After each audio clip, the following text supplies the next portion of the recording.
Everybody should have a copy of the handout for today, which is Power Session number 2, your database, the key to your business. Hi, how you doing?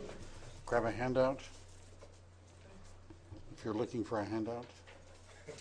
Always, we have a handout. Hi, how you doing? The bus must have just come on.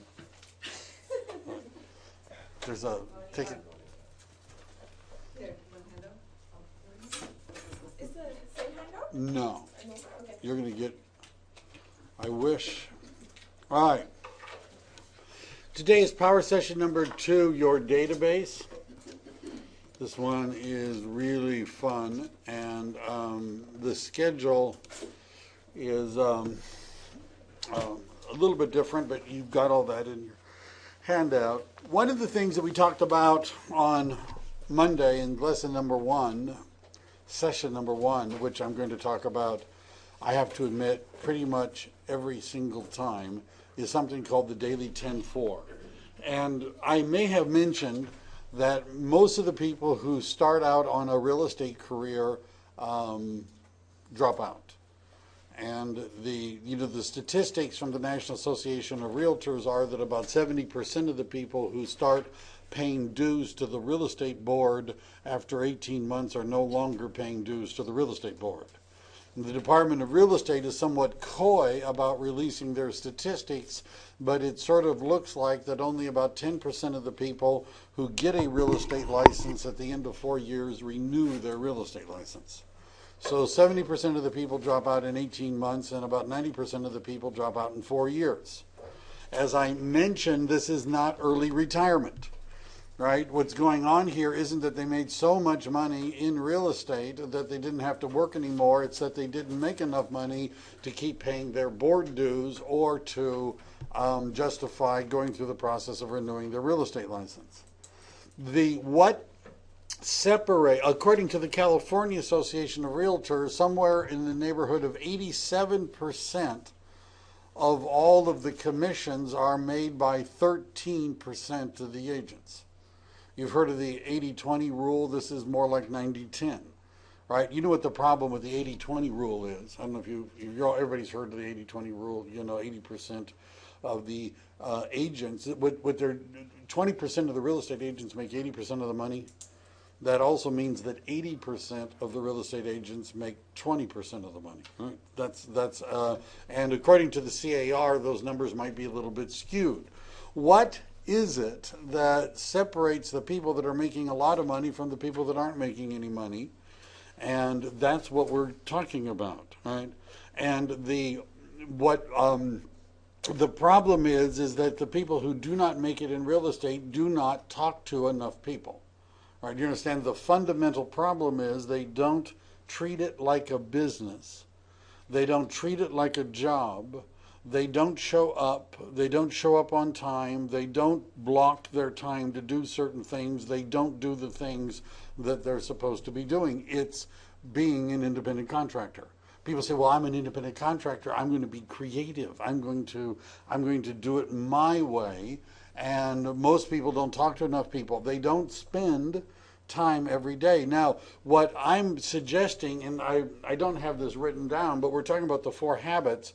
I'm going to show you some things about training and things like that, but you should, as a new agent, spend a minimum of 2 to 3 hours a day on lead generation.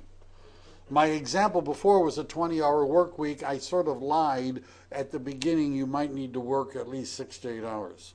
5 days a week, right? Because there's some learning that you need to do that's necessary. The other thing about it is that real estate at the beginning can be hard. And my metaphor is it's like moving a railroad car down the railroad track.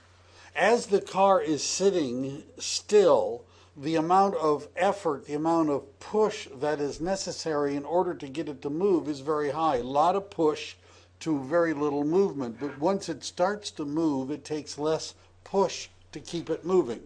The faster it moves, even less push is necessary. And when you reach momentum, you're not pushing at all. You understand there's a point in the business where people start calling you and they say, hey, Mike, remember us? you sold us a house 6 years ago. We'd like to buy something bigger. Can you talk to us about putting our home on the market? And I say, well, I'm booked until next Tuesday, right? I can work you in at 7, and then I go over and I list their home and I help them find a home. You understand? That's called momentum. But in order to get there, you're going to have to push. Now, my suggestion is that because doing this forever sounds really discouraging, that you make a commitment to push for 90 days, right? If you push between now and the end of the year in January, you could have some real business. Part of the pushing are the 4 habits, which are on the board. The adding 10 people to your database every day. Connect with 10 people. That means in person or on the phone. Write 10 handwritten notes to the people that you've connected with, and know your market, which is to preview 10 homes a week. A young, new agent who went through Ignite the last time I did it, he was the only one that came to every class on time. He was the only one, and he started doing this. His name is Arvin, and last month he had the most listings in the office. And one of the last ones he got, he went and knocked on the door, talked to somebody, wrote them a handwritten note. They called him back. He went and listed the house. And he's young and relatively new, right? You know, I'm just saying that this isn't that complicated. It's just that most people don't do it. Now, one of the things, we're going to talk a little bit about time blocking, but yeah, Chris. I want to mention one thing. What? Yesterday I went for a home preview. So when I was coming out from the home, there was a neighbor next door. I was talking to him, asking about the neighborhood. If I have a buyer, what would you suggest about this neighborhood? And then I was start asking him like for how many years he is here, and he said in 20 years in the same house. Then I said, are you planning to move out? Or then he said, you know what, I'm planning to buy a house. Can you give me your card? So I gave him a card. I don't have a card, so he wrote it down, my information, and he gave his information to me. So. Did you tell him that you'd given all your cards away, or that you Yeah, hadn't gotten them yet? yet? That's what I said. Fresh out. Fresh Oh, out, sorry. yeah. That's your information. Yeah. That's So what I there's your first data, or one of many adds to your database. said. Right. So the idea is that everybody you meet, everyone you know is a potential client, right? And I mean, everybody is going to buy or sell real estate, if not now, in the future. One of our new agents at the company I was with before, he was doing an open house for our number 1 agent, and he asked the seller, how is it that you came to list your home with this guy? And the guy said, well, 2 weeks after I bought the house, this was like 5 years ago.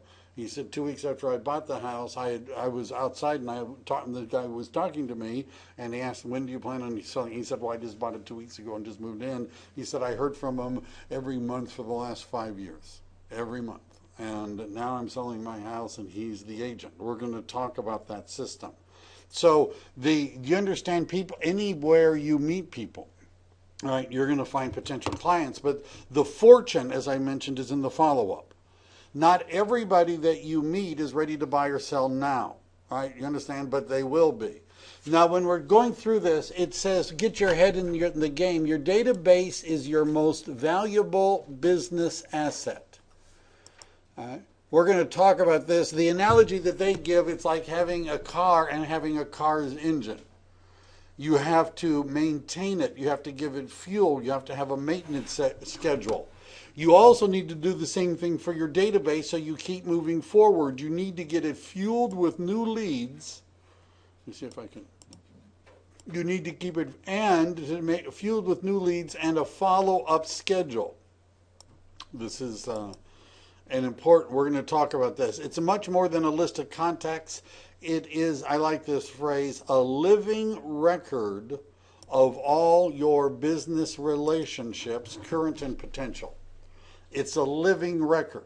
So, for example, what you're going to need is a place, what Sharmila is going to need is a place where she can record what happened on that day. We talked on this day, and this is what we talked about. Now, right now, she might be thinking, I don't need to have this in a computer because she may only have talked to one or two people. But if you're adding 10 people a day to your database, if you're connecting with 10 people a day, right, that means 50. You understand there's going to come a time where you won't remember when you talked to them, where you talked to them, or what you said. Yeah, I did him in my database. You've already put them in your I was database. just sending him a handwritten notes. Good. And then we're going to talk about launching a plan.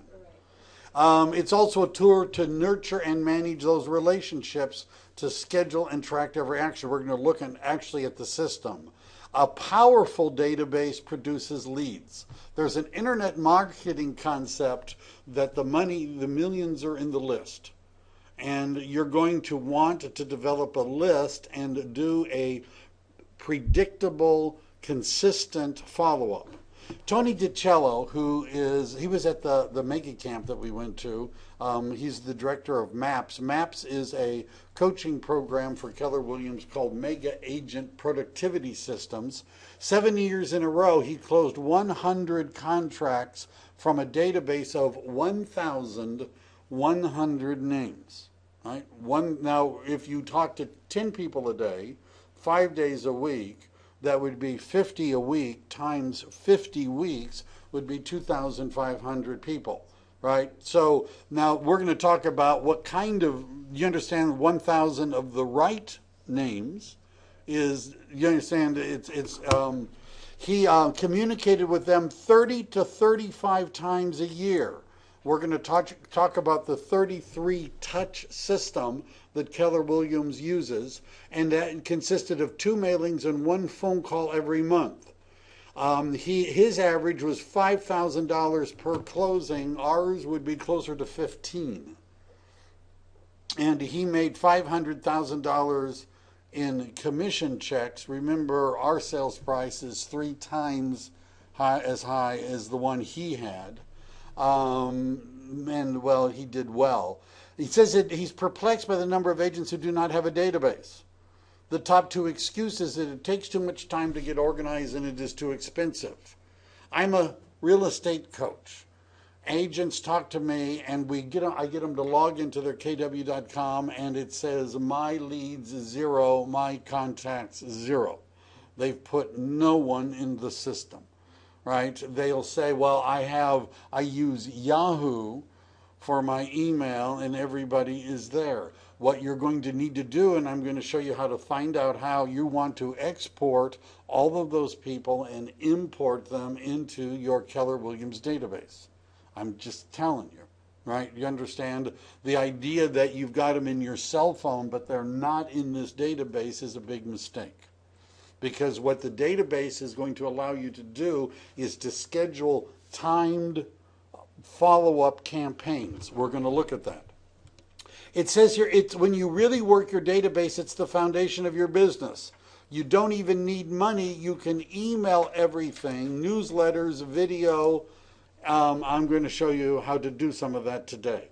There should be no excuses. Yes. I just ask a question.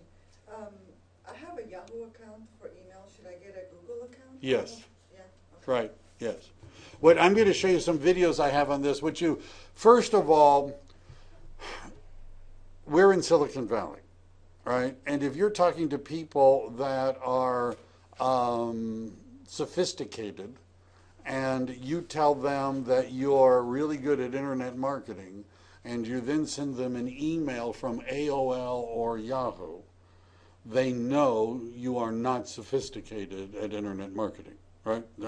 That's just, they know that, right? You understand? Well, and what you really want to do is send them an email from kw.com, which Google will do, right? You understand? Or if you have your own domain, from your own domain. Yahoo and AOL are viewed as the Chuck E. Cheese of email service providers, right? Hotmail also, right? I'm just saying, right? If you're sending people Yahoo, AOL, and Hotmail emails, they know you are not sophisticated, right? I'm just telling you that. They know you're not, right? And you're never, and we're in Silicon Valley, these people know the difference, right? You understand that their company, they have a company email. Now, in Google, I'll show you how to do this. I have mdevlin at kwrealestate.com. I have Mike Devlin at kwsv.com. I have mdevlin at networkrainmaker.com. And Google can be set up so if somebody sends me an email to mdevlin at kwrealestateschool.com and I reply, the reply comes from mdevlin at kwrealestate.com. It doesn't necessarily say it's coming from Gmail. Right? Do you understand? So I have multiple, I've overdone this, right? I'm not saying you need to do this, but your Gmail will be able to read your KW email and respond. And it'll say kw.com. Right? We're going to talk a little bit about that today. So the countdown to payday are leads equal appointments. So today's plan of action is we're going to try to get you to get leads to turn into appointments, and that's done by putting people into a database and following up. What we're going to accomplish are the 4 laws of lead generation. We're going to talk about feeding your database with METs and haven't METs, and I'm going to show you how to set up touch campaigns for systematic email, and we're going to talk about qualifying leads. Now, I know from having done this before that not everybody comes with the database. What I'm going to show you, what you need to do is time block, right? And what as an example, this is my calendar for Google. And you can see what those marks are time blocking. And mine are color coordinated for different things. So let's say I was going to spend time on Sunday doing lead generation and I wanted to do it from 9 to 10. Notice what I did. All I did is drag that. Let's say I'm going to spend from 9 to 11. I let go. I type in something and it's added to my calendar. All right.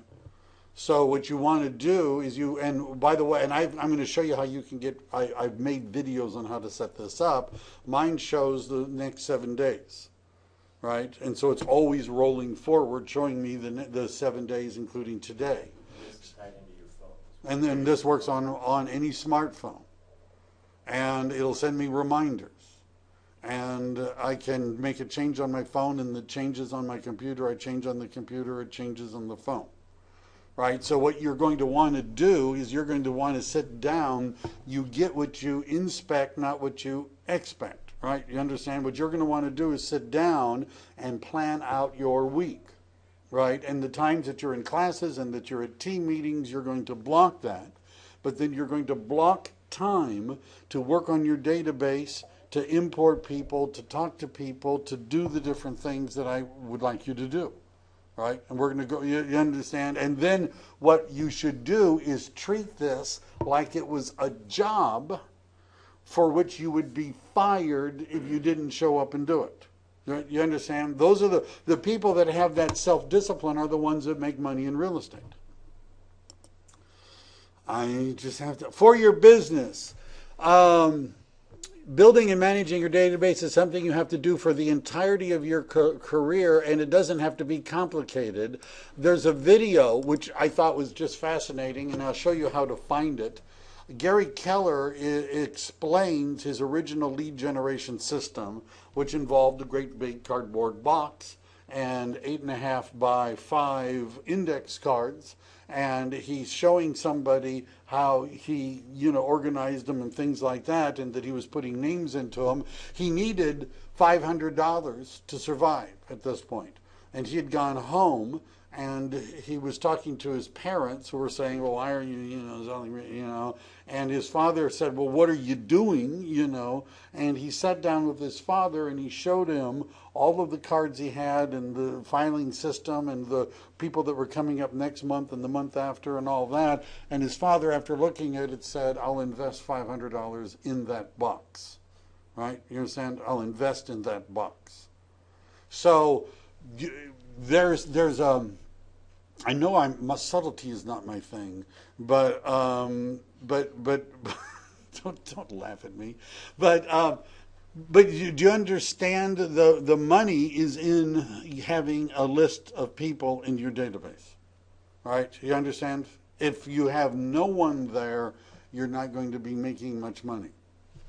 And doing this is like breathing. It's not something that you do once and then stop, right? Do you understand? This is also known as prospecting, and what this means, this is something that you need to do not 5 days a week, right? 5 days a week. If you have minimum goals, if you did prospecting for 1 hour a week, you would produce results. 2 hours, more result. Mega producers are spending 3 to 4 hours a day. 1 hour a day, 5 days a week, you would be producing results. Most real estate agents do not spend 1 hour a day generating leads. I'm just saying, right? That's why they make, the 80% of them make 20% of the money, right? If you spent 3 hours a day, you would have a private office and an assistant, right? And we have agents that are closing a transaction a week. And I see them in the office every day in the morning on the phone talking to people. How much would you make it one a week? At an average 15,000 times 50, right? So today you have eEdge, which I'm going to show you a little bit about, which is a lead to close business solution. You're going to need to have a system. Affirmation of the day. And by the way, some people think this is silly, but if we change the way we look at things, the things we look at change, right? And so affirmations, and you'll notice that agents that are in the offices that are busy and are closing transactions often have things around their phone for them to look at. One of your affirmations should be, if you want to put it on your mirror in the morning, right? Or I know agents that tape it in their automobile. You need to commit to adding 10 people to your database every day, right? 5 days a week. Take 2 days off, right? There's laws against making you work 7. Maybe not. Leverage eEdge. Have you activated your eEdge account? And Russ, I don't think we need to schedule a time to meet, yes. Right? Because I'm the one who activates your eEdge account. If you haven't, I'm the one that will help you with that. And we're going to log into eEdge a little bit later. They've added actually another button called My Action Plans. But my leads, my contacts, my marketing, and my transactions. My leads are where if anybody registers on your website, if anybody says, I want to know what my home is worth and fill out a CMA form, if somebody sets up a search for properties, they're automatically added into my leads. And you're sent notifications on your cell phone, if you set it up properly, and an email that says somebody has joined your system, and they're automatically put into your database. Right? You understand there is a bit of a difference between a lead and a contact. Right? A contact is somebody that you could actually contact. Right? You understand? Somebody that preferably that you could talk to in person or on the phone. Now, what I've found is that a lot of people that register will give you a phone number, right? A lot of people will. We make it optional. If you make it mandatory, they will oftentimes give you the suicide hotline or dial a prayer or something like that as their phone number, right? If you make it mandatory, right? I've gotten those. You call it up and it's dial a prayer, right? All right, thank you, right? Sometimes people make up names. I've actually sold a house to Fred Flintstone. Right? You understand? Because that's what he put down originally, but eventually found a house that he wanted and said, my name's not really Fred Flintstone, but I want to look at this house. Right? His name was Robert. Right? So, but when this happens, you want your cell phone to buzz, and if there's a phone number, you want to call them. Right? and then you want to launch a campaign. And I'm going to show you how to do that. Make it happen. The following, these are the 4 laws of lead generation. Number 1 is build a database. Right? E-Edge is something that at Keller Williams you get to start with. 2, feed it every day. You're going to add 10 a day. Communicate in a systematic way. Those are called campaigns. And then service all the leads. We're going to go through this one at a time. Build a database. Your database has a solid foundation because obviously all of you that were at the first class have added into your database everyone that you have already. Isn't that right? Isn't everyone? All of them are already. Yeah. No. Yeah. So what you want to do is start collecting. If you've got Yahoo, export the contacts and import them into eEdge. Go through your cell phone and anybody that you have, put them into eEdge. Right? Do you understand? You want to have a central place. These are your METs. METs means people that you've met. It's critical. Your goal is to have your METs at top of mind. All right. Sometimes when I talk to agents, new people, and about this point, and we're starting to get into it, I can see some people shaking their head, rolling their eyes, and they're not going to do it. And the issue is they don't want to bug their friends, family, co-workers, and the people they know, so they're shy and reluctant to actually communicate regularly that they're in the real estate business. What they would prefer is that all of their friends realize that they're in real estate and automatically send business their way. And what invariably happens is somebody, one case it was a sister, bought a house and didn't tell the person that had just gotten their license. And the answer when she was confronted was, I forgot that you were in the real estate business, right? Right? Do you understand? When they run a commercial on television, do they run it just once? Is that the system, right? Because they figure everybody's going to see it, though. Therefore, they only have to run it once. They run it every break. Isn't that right? They run it again and again and again. We're bombarded with information. It's going to take a while before they think of you as a real estate agent. How do you get over that fear? Which fear? That you're bugging them? Yeah. Well, the reason why you might have that fear is because you may not think that you have something valuable to share, right? And the first of all, other real estate agents will, and what I would do is ask their permission. And we're going to talk about having valuable information to share. I remember one time on Facebook, I have groups of people on Facebook, a real estate group and a non-real estate group. And I remember by mistake, I posted something in the non-real estate group. And it was something about what was happening in real estate. And I got all these people to make comments because they were interested in it. Most people that are alive in Silicon Valley are interested in what's happening in the real estate market. All right. I got one of my friend and keep on sending him all the information what's market about and going on, and now they're ready to look at the house. Now they're ready to look at houses. The other thing is if you don't do it, some other agent will, and they're going to work with them. So remember, we said this in Rev Up. Remember, you're the product. And if you don't think your product is good enough, you need to work on the product. Right? And I'm going to show you how to have information that you can send to people that they might find useful. See, if you believe that you're bothering them, then you won't do it. If you believe that you have valuable information and you would do a good job, would you do a good job? Would you rip them off? No. Are there real estate agents that wouldn't do a good job and might rip them off? So which would you rather have your friends do?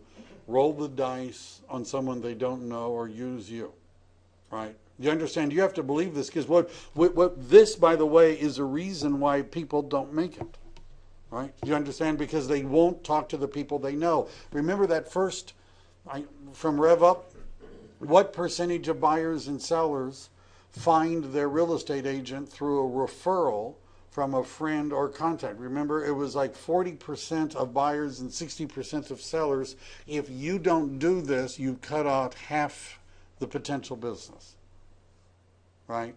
And if you're starting, my suggestion is you need to do everything, right? Remember, we're talking about pushing the railroad car to get it to move.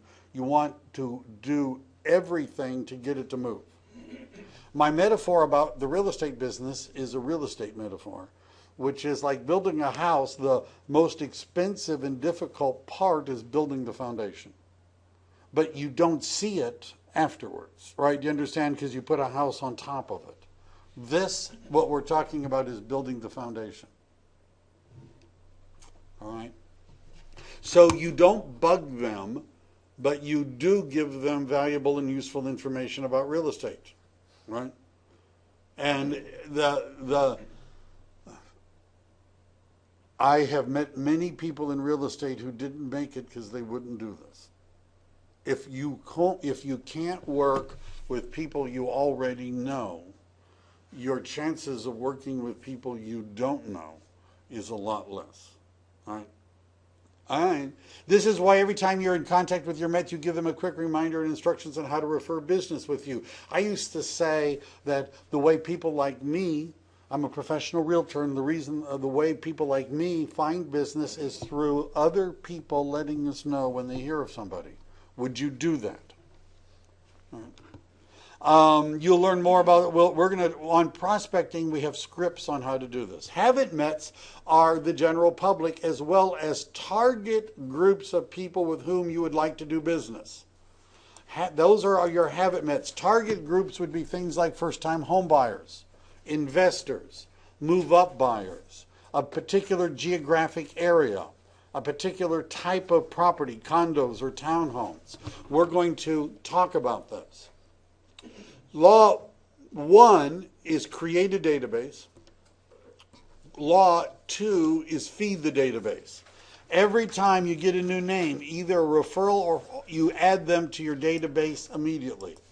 I'm going to show you where we have videos on how eEdge works, and part of your time blocking is going to be to watch some of those videos. That's why it takes more time at the beginning, because there's education components that need to be time blocked.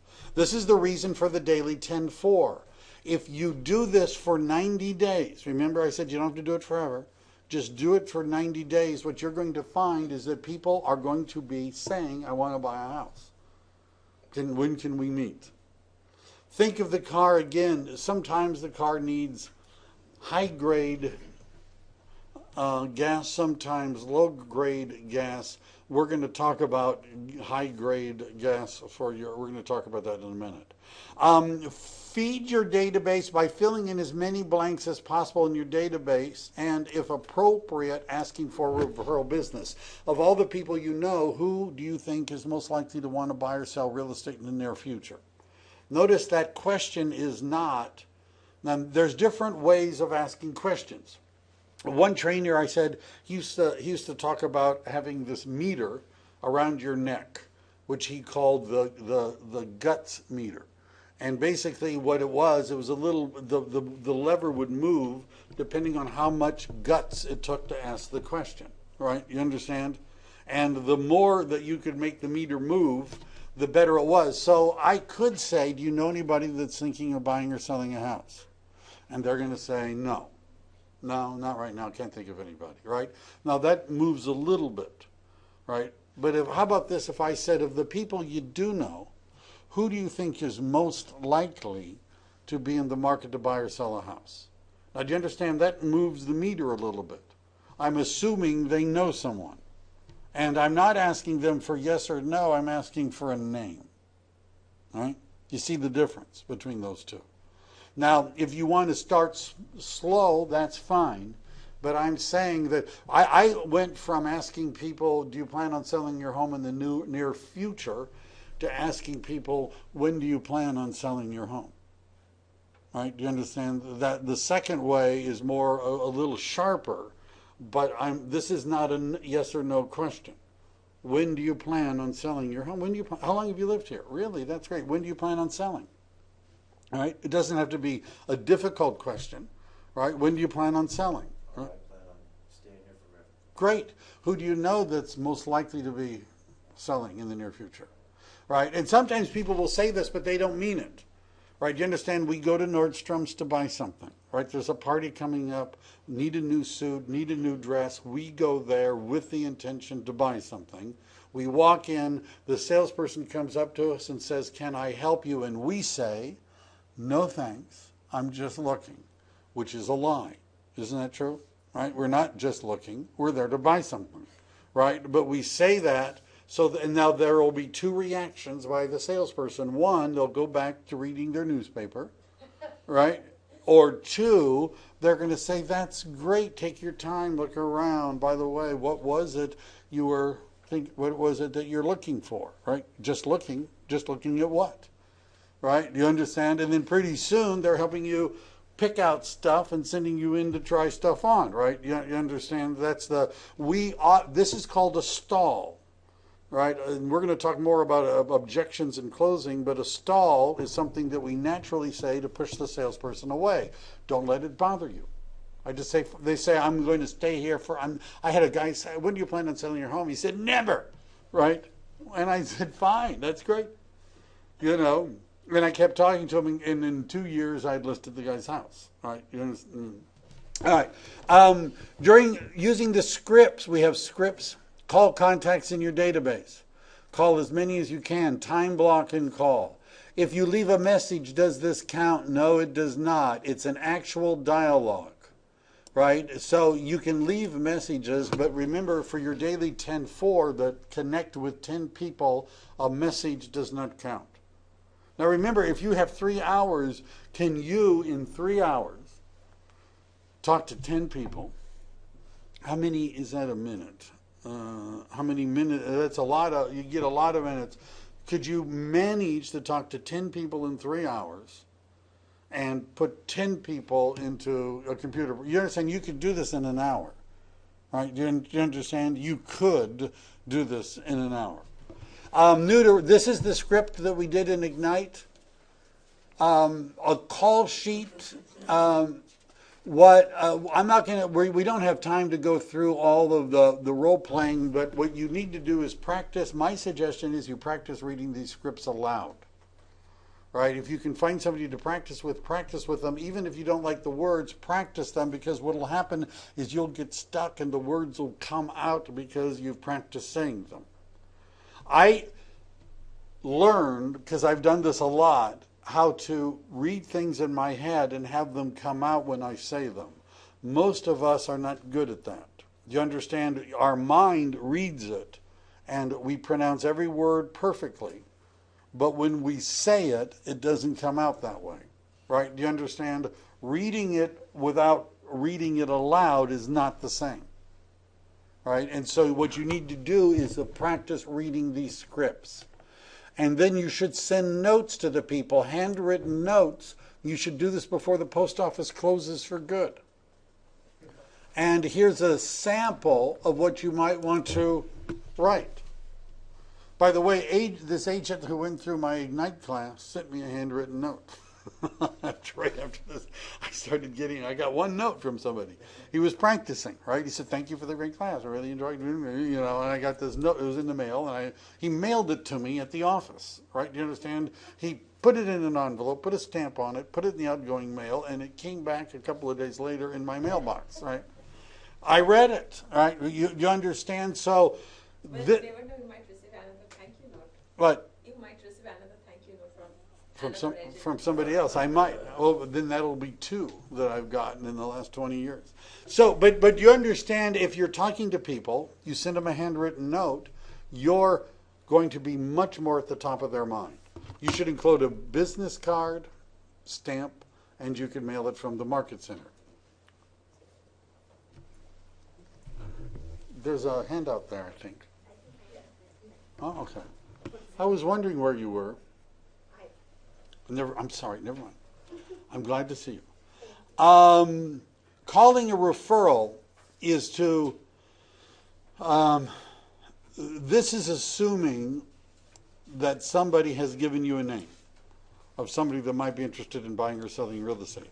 Remember, one of my suggestions is that when I was previewing property and I saw a really nice 5-bathroom house, that I would call people and say, I just saw this really great 5-bedroom house. Do you know anybody who's looking to move into something bigger?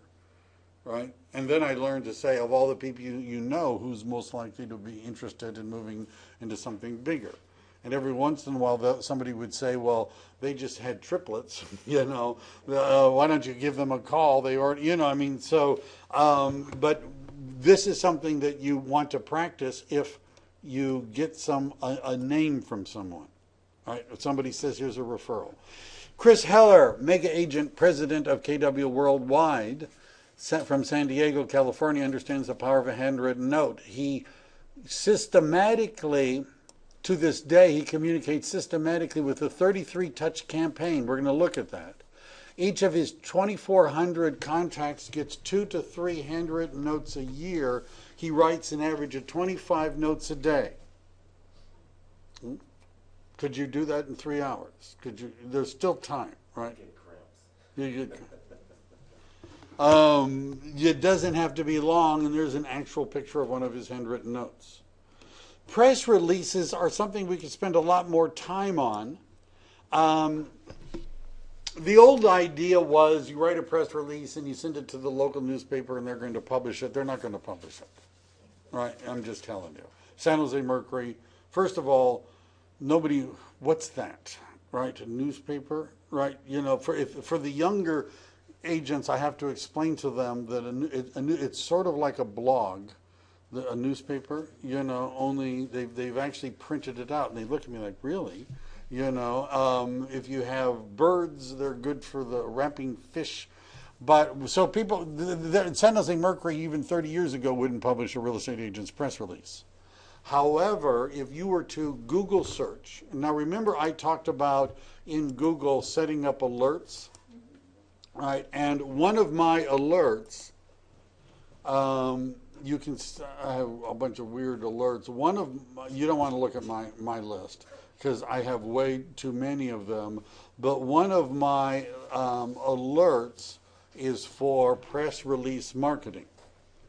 And if you were to just say free press release, oh, wow. Google's already thinks it knows. Free press release distribution, free press release sites. So there's a bunch of these, and what you want to do, there's a sample here, but you want to sort of get in the habit of writing something like this. There's a sample for why you've joined the office, and then you can link to it from other things. And the press releases, there's a PR Newswire, there's a bunch of them. If you just saw, if you typed in free press release distribution, Google's going to shove a bunch of these at you. There's some that cost a little bit of money that are indexed a little bit better, but there's a bunch of them that are free. And so you write a little press release and you refer to your website. Communicate in a systematic way. One of my alerts, and I have videos on how to do alerts, one of my alerts is on the Ben Kinney. Notice one of my alerts is called 10 Days of Pain. And Ben Kinney, who's a mega agent for Keller Williams in Bellingham, Washington, he's also founded something called the Internet Marketing Specialist Designation, which has training programs. He created something called the 10 Days of Pain for Internet leads.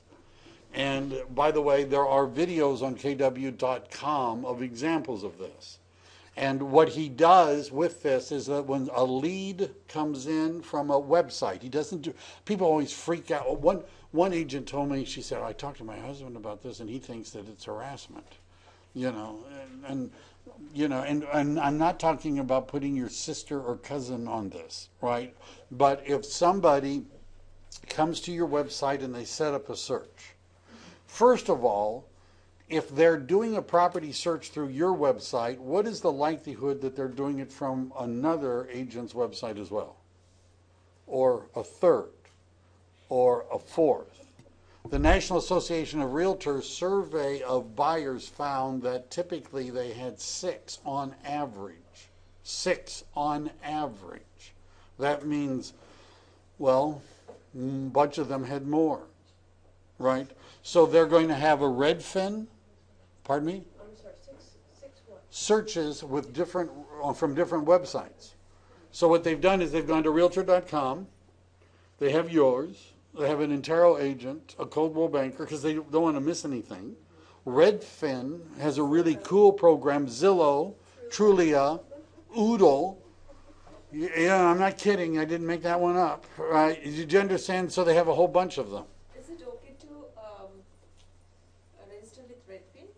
Can I register with Redfin? You can register. It doesn't do you much good. Redfin doesn't do very much business down here.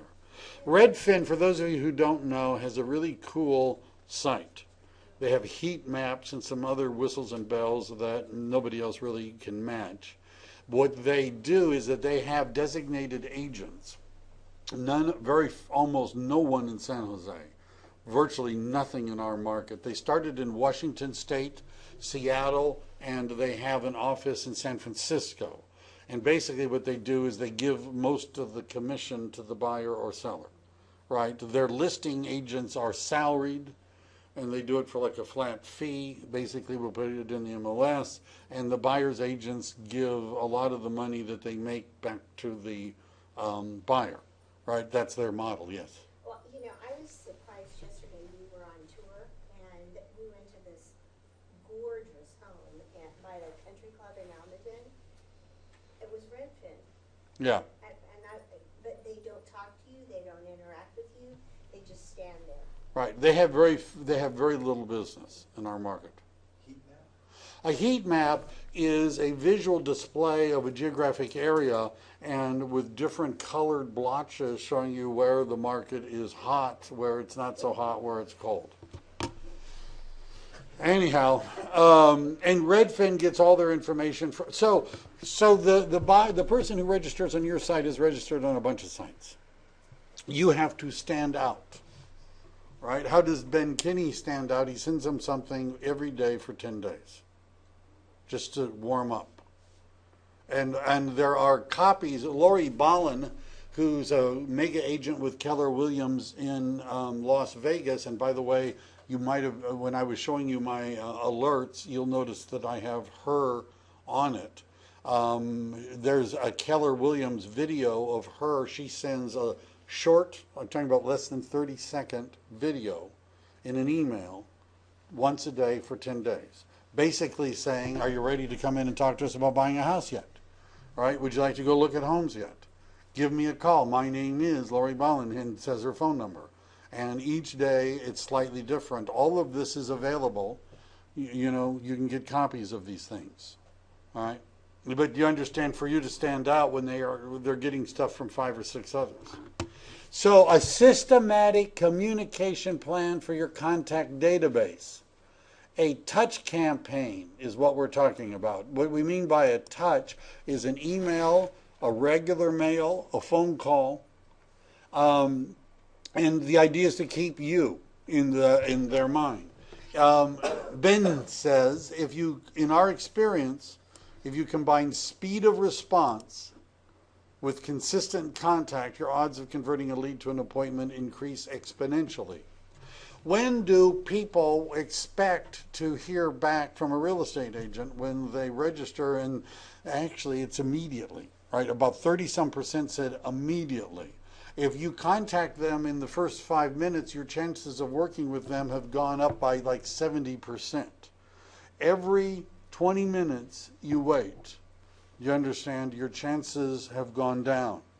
According to the National Association of Realtors, looking at leads from Realtor.com, half of all internet leads sent to real estate agents, nothing was done in 48 hours. Half of the leads, no one does anything in 48 hours. Right? I, by the way, meet agents all the time who have leads sitting in their eEdge database that they've got that they've done nothing with.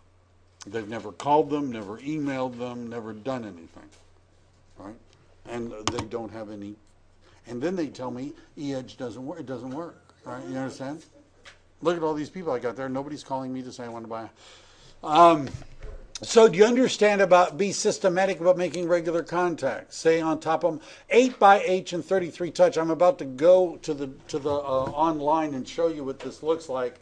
8x8 came originally from a group called Hobbs Herder, and what it means is something once a week for 8 weeks. 8 contacts in 8 weeks. And what Hobbs and Herder had done is they sell really nice looking but very expensive brochures, right? That's pretty much their system in a nutshell. What they did is they created a fake real estate agent. First, they took a market and they called a bunch of people and they surveyed them to find out who's the number one agent. And so then they made a fake real estate agent. They took a stock photograph, right, of some guy, right? They had a phone number that didn't ring through, right? An email address that didn't go anywhere, a website that didn't exist, and they wrote up advertising copy and they mailed it to the people in the area once a week for 8 weeks, right? A guy that doesn't exist. And then at the end of 8 weeks, they called those people and asked them, who do you know, who's the number one agent in your marketplace? Who's the number one real estate agent? And their fake person came out ahead. Right? And so their point is once a week for 8 weeks produces top of the mind awareness. Now, my suggestion when I'm coaching people is 10 days of pain, then 8x8, right? You send them something once a day, because once a week at the beginning isn't enough. I know it sounds weird, but it's not enough to break through the chatter. Once a day for 10 days, once a week for 8 weeks, and 33 touch is 33 contacts in a 12-month period. That comes out to roughly about something every 10 days. So 8x8 is described here, a series of 8 touches in 8 weeks.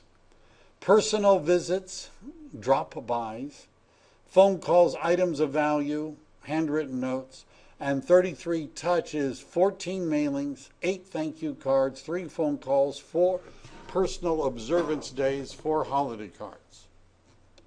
Now, and then there's a sample. What I'd like to do, this is a demo version of KW.com. So first of all, once you've logged in, notice what's over here in the right. I know they've hidden it, right, by putting it right at the front in the right.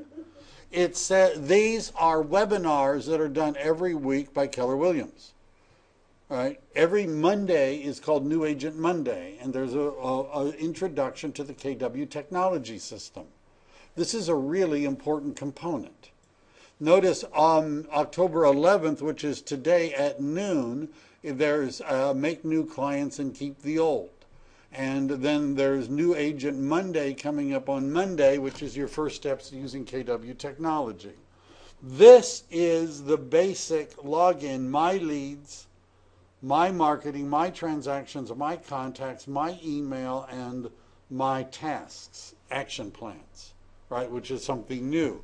Now, what I would suggest that you do is if you go to marketing, for example, and what I did is I just clicked on marketing just to start off with.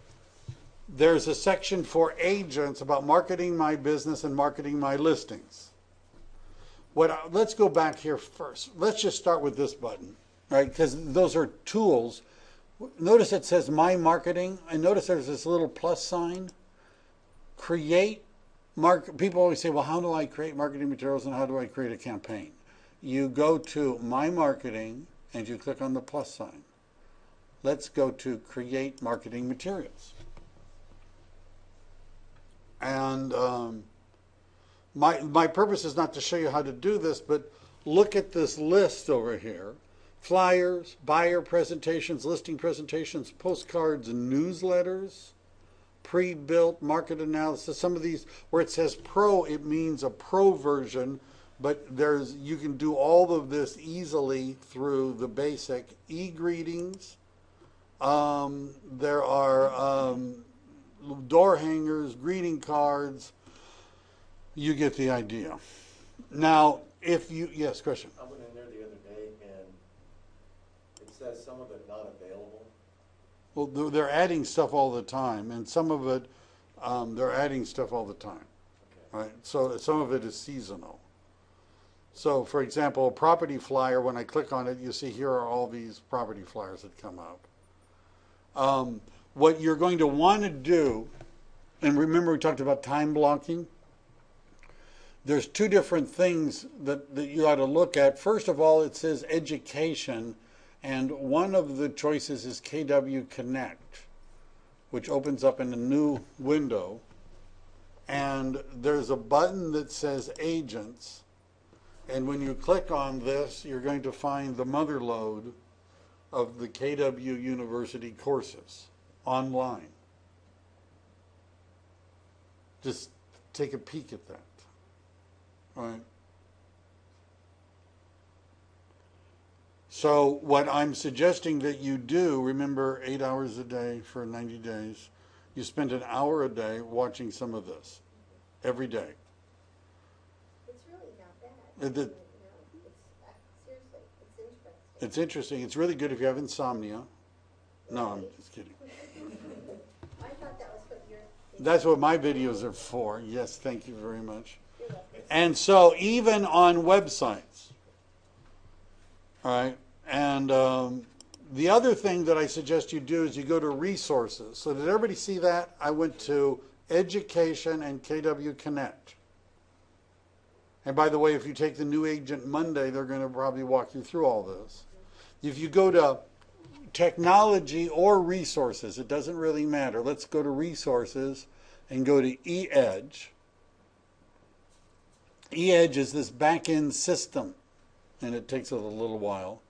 One of the things, if you're looking here, one of the things you are going to want to download is the eEdge 101 training guide and the eEdge My Marketing Guide, which are PDFs that walk you through step by step how the eEdge system works and how the marketing system works.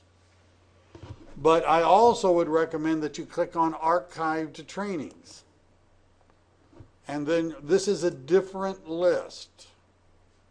Technology training, Internet Leads, May of 2012 was Internet Leads Month. And what makes a website great? The 4 C's of lead generation, lead capture, drive more leads to your website, maximize your visibility, how effective, put your lead generation plan into action, don't lose another lead, practice lead cultivation, maximize your visibility with search engine marketing, import your contacts into eEdge. Right? Right at the top. Technology training webinars, helpful tips, grow your business, eEdge overview, and a series on sellers. You're going to want to spend an hour a day watching these. Right? One of the things that I've noticed between agents that are making a lot of money and those that aren't making a lot of money is the ones that are making a lot of money know how to use this system. Right? You understand? They've invested the time to build the foundation. Now, I meet agents all the time that tell me, well, I have a Property Minder website, right? A Property Minder website costs $99, right? And doesn't have any really good lead follow-up. Well, what do you use for lead follow-up? I use Top Producer. Top Producer is, this is $99 is a month for Property Minder. Top Producer is $150 a month, right? And I'm like, why are you doing well? Because I just paid them, and they get, and then they get this template. Top Producer has really lousy pre-written emails, right? You understand? And basically, this system does everything that Top Producer does, and it's included in what you get at Keller Williams, right? And some agents who've been around a while, this has been improved and added to a lot. And so when they got started, they didn't know it wasn't as good as it is now. You should start here, right? You understand? You're already paying for this, and this will do pretty much what those other sites. I meet agents that are spending $300 to $500 a month on third-party software, and all of it is here. And I tell them, if you have extra money to burn, hire me as a coach. No, go to Zillow and buy a zip code, right? Buy lead generation. I mean, rather than, why not spend the money if you have the money and want to spend the money, because obviously they want to spend the money, why not spend the money on doing something that generates leads rather than spending the money to buy software that duplicates the software you already have? And the only reason that they're doing it is because they never took the time to learn this. Right, you understand? They never, So, like, my question is, how effectively I can use the system? What's the important steps I should follow to use it? Well, you need to go through all this training. All this training? One of the people that I follow in Keller Williams, her name is Lori Ballen, Ballen, and I'm giving away secrets right now. But if I were to type in Lori, Lori Ballen, right, and I pick this up, and I go over to videos, and I pick long videos, you're going to see Lori Ballen doing a 55-minute class in 2012 on lead generation for real estate. And I like your song. And so, including her talking about Craigslist and a bunch of things, and what you're going to, she has like 100 listings, a 14-member team, and she uses eEdge as her system for following up, right? I'm just, this system is big enough that mega producers use this as their sole way of managing leads, right? Those are on your YouTube. Not all, no, not really. She's part of my group that I like. If you looked at who do I like on YouTube, I have lots of them. But you know, if you pull this up, you can download it. One of the things that I've installed, I'm giving you all my secrets, is a YouTube download button. If you type in YouTube downloader, you'll find it's an extension, and when I click on it, it downloads it to my hard drive.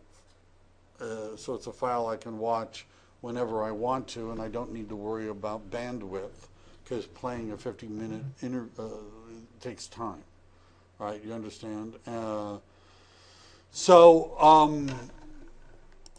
There's a lot of resources available. What you need to do is commit an hour a day, 5 days a week, 90 days to going through all of this. If you do so, you'll be far more effective. Most new agents don't do anything, right? You understand? They let their family and friends know that they're in real estate and hope they call them. They come to the office where nobody's going to hire them, and they go on the board tour where nobody's going to hire them, and then after 6 months of not making any money, they tell everybody you can't make any money in real estate and drop out. Right? See, I hear people all the time say, well, I'll be good in real estate. I like houses. I like looking at houses. I like reading house magazines, right? Do you understand? We're in, what did I say on Monday? What profession are we in? Sales, right? We're in sales. What we sell is real estate. And I used to do this to agents just to torture them, right? People, I would say, we find it hard to believe that I would say to some people, well, if you didn't sell real estate, what would you sell instead? And they look at me like, you've lost your mind. Like, what do you mean? What would I sell instead? Because they've never accepted that they're actually in professional sales. And that means that, and what are you paid to do in sales? You're paid to get clients, right? If we already had the clients to just give them to you, you would be paid like Redfin pays people, a very low salary. Right? You understand? I could hire taxi drivers to drive the people around. You could teach a chimp to open the lockbox. Right? You understand? So a taxi driver with a chimp could open the, right? Do you understand? What is it? Why do some of our agents make $400,000 and $500,000? This is last year in a bad market. How do they do that? Because they have a client base, right? That's where all the money is. So do you when running a touch campaign, many agents are tempted to skip the phone calls. Yeah, it's a lot easier just to send everybody an email. But you're far more likely to get business if you talk to them in person. Offer items of value. Many items of value, such as news articles, consumer tips, and videos, are available right now at kw.com in the buying a home and selling a home category. I was meeting with somebody yesterday that we were talking about YouTube. I have a YouTube channel. I actually have a lot of YouTube videos that I've made. And most people say, I have agents who say, oh, I don't want to do that. No. You know, I heard somebody say, you know, people would say, well, I don't like the way I look on video, you know. And the answer is, that's how you look anyhow, right? You know, I'm sorry, right? You know, that's what they say. I'm sorry, but that's how you look. You don't have to say that. But are there videos that you could find on FHA loans, how to qualify for a loan, first-time home buyer tips, getting your home ready to sale, staging a home, moving checklist? Or do you think you could find videos that are already been made by people not in San Jose? Right? And then what you can do on YouTube is create playlists. You understand there's content creators, and then there are content curators and content commentators. Right? Did you understand? Even if you don't make your own stuff, finding the stuff that you could show to people is a valuable service. And remember those Google alerts, first time home buyer tips, FHA loans,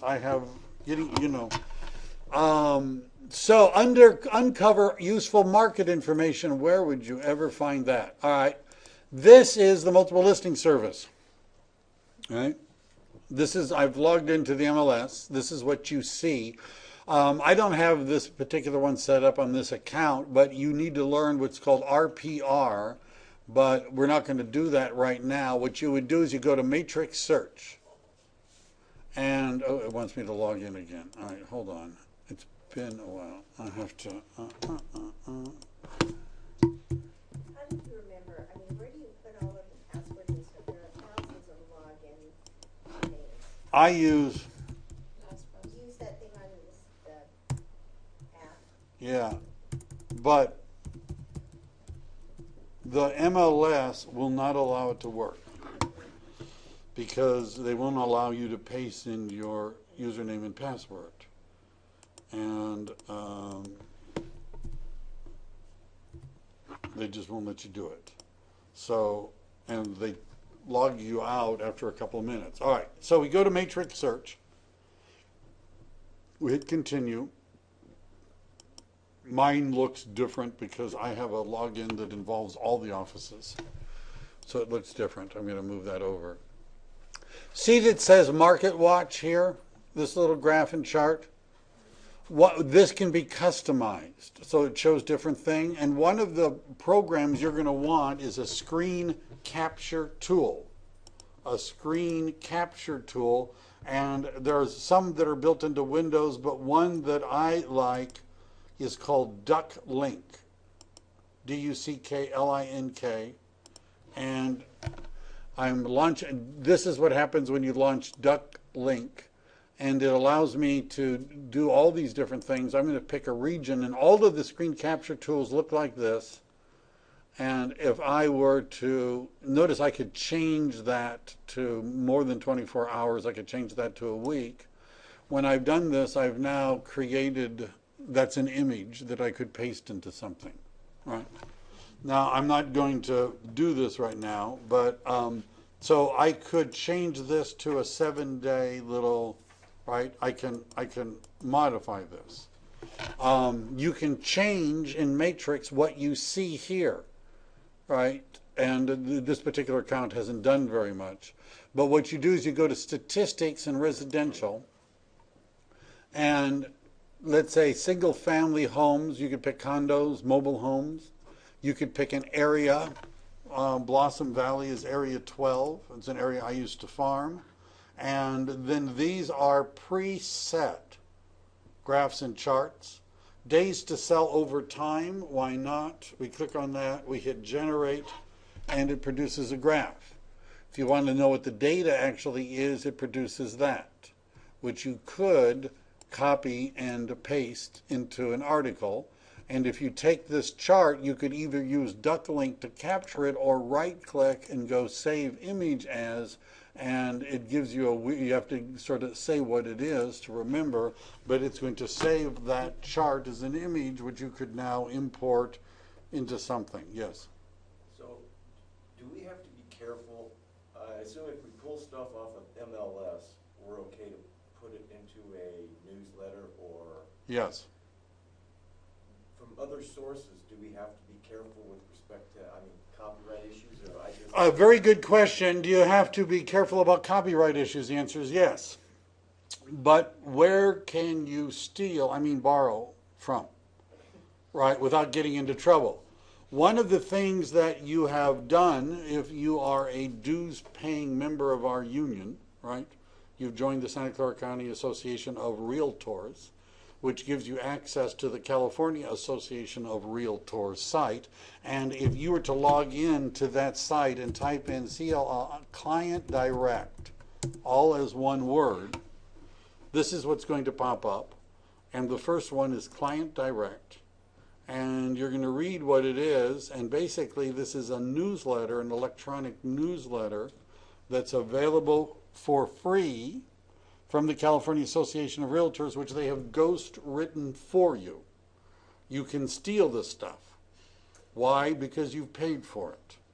Also, at kw.com, when we go to My Marketing, right, and you go to Create Marketing, Marketing My Business, let's pick that. Let me go back. I want to go up here. I like this way to log in. And you go to My Marketing and you go to Create Marketing Materials. You're going, first of all, you notice it said in the outline you could go to kw.com and steal stuff, borrow stuff. Newsletters, you see these are already made with articles, which of course you're encouraged to use because you're paying kw.com. They're great. Right? They have little videos. Right. So these are included in your fees to Keller Williams and are available for you to use without any copyright issues. So you can use the California Association of Realtors stuff because you're a member and paying them to, and you can see from their site they're making this for you, free for California Realtors. Why pay hundreds of dollars for email newsletter service when CAR provides you with Client Direct free of charge? Right? Right? And you can personalize them, and it's not very techy, and they're not great, but that's something, because I've had people say, I want something different. Well, all right, there's that. There's the KW one. And what is better is, what people really want to know is what's happening in their specific market. And so a value, notice what this chart is days to sell over time in Blossom Valley. Blossom Valley is 95123 and 95136. Those two are very different zip codes. If I were to go back to customize, notice I can make a lot of changes here. Let me go back to, I could save this if I wanted to, but I don't really want to. So let me go back to average days on market. Back. Statistics. So I could say, instead of area 12, 95123, all right?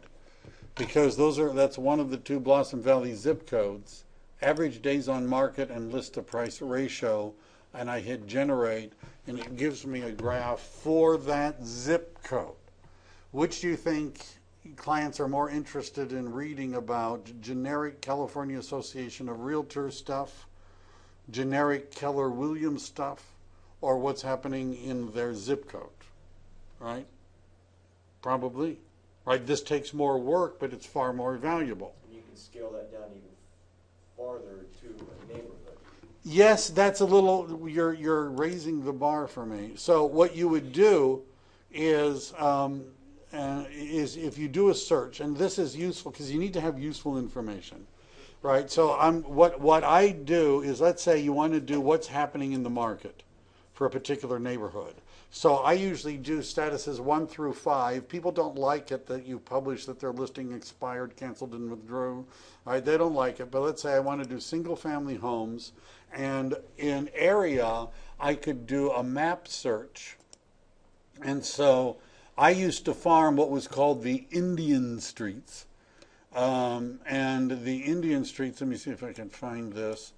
Recent searches, they've changed this a little bit since the last time I did it. Jump to, and I pick an address. And so I'm going to pick, I used to farm Crow Lane, and that was in 95123. And so there's Crow Lane, right? And my farm used to be this area over here. And so what I could do, this is a polygonal search. So I could say I'm going to start here, and this is Blossom Avenue, and I could go down. Let me scroll. Oops, I didn't want to scroll out. That's a little too much. Too much. All right. So down to Santa Teresa. Right. When I expanded my farm, I went down to Santa Teresa. What I want to do is, this is zooming a little more than I wanted it to. So Santa Teresa over here, down Snell. And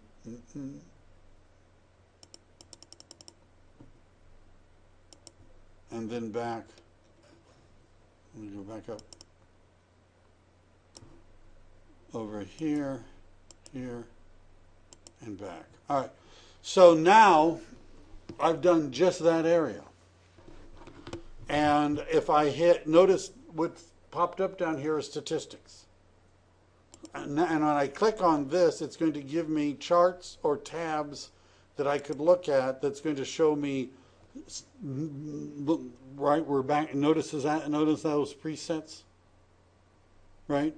Right? That's where we were for zip code. We're now able to generate those graphs and charts for a very specific neighborhood.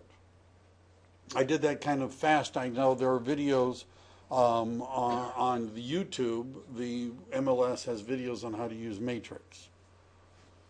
The other thing that you can do, you asked me, is that once you've done this search, you can export the information, right? And by doing what's called a custom export, so it'll tell you the lists of streets and what the bedrooms and bathrooms and age and square footage and list price and sales price were for you. So one of the things that when I coach people, I tell you need to do is to pick a geographic area to specialize in. You can't realistically specialize in Silicon Valley, right? And I've had agents say, well, I don't really care.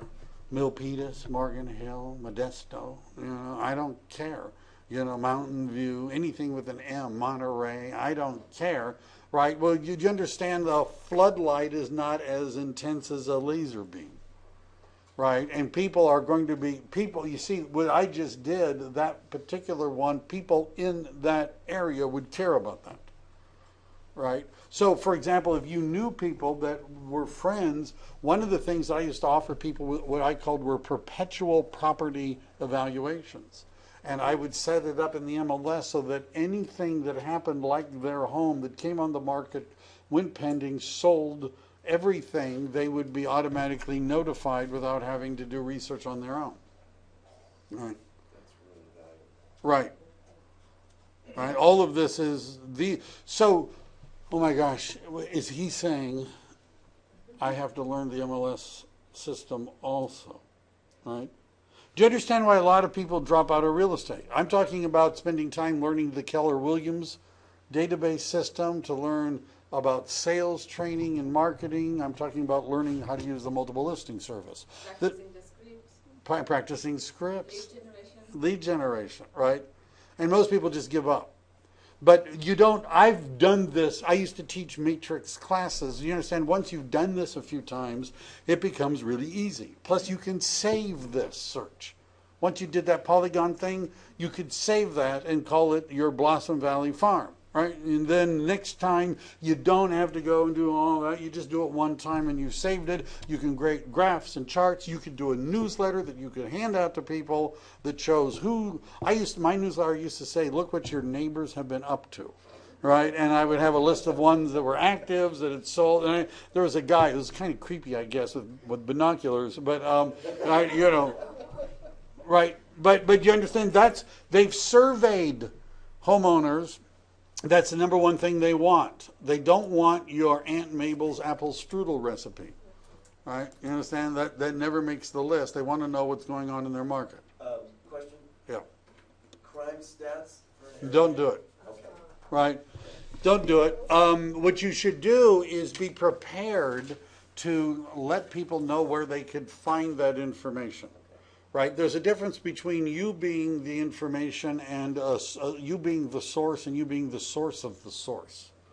Right? And if people click on that, crime statistics are generally zip code based and not up to date. Right? And therefore you don't want to purport that these are accurate crime statistics. Right? But they can get that information easily by Google searching it. Can I pull out the expired listing from MLS and can I? Call them, yes, you can. In fact, that's we're going to talk about that. Working expired listings. I used to contact expired listings. I'd send them a postcard and call people, and I would say there is one reason why your home did not sell when it was on the market, and it has nothing to do with price. If you'd like to talk, give me a call.